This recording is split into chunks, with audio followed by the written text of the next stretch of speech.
Ngayong araw ang MediaCon ng Love Die Repeat series, nina Jeneline Mercado at Sian Lim. Dumating nga si Sian, kaya't ibig sabihin, ready siya na sagutin ang mga tanong sa breakup nila ni Kim Chu. Ngunit may pakiusap daw ang aktor at sa GMA7 na sabihin sa press people at vloggers na walang personal questions.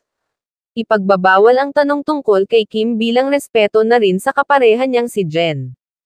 Kung sa bagay, marami naman umanong pwedeng pag-usapan sa Love Die Repeat, na na-delay ang airing dahil nagbuntis, nanganak, at inalagaan muna ni Jeneline ang daughter nila ni Dennis Trillo na si Dylan.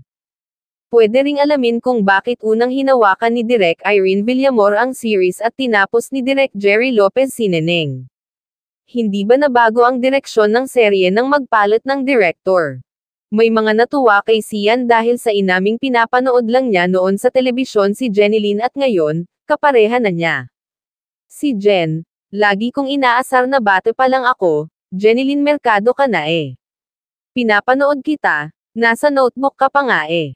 But really she is a wonderful person to work with, sabi ni Sian. Kwento pa ng aktor, kahit 2 years na hinto ang kanilang taping, naging daan yun para i-renew ang friendship nila. After 2 years na natigil, parang nagets namin slowly yung isa't isa. Parang si Jen, kalog din pala siya and stuff like that, so that's what I'm really looking for kasi iba siya.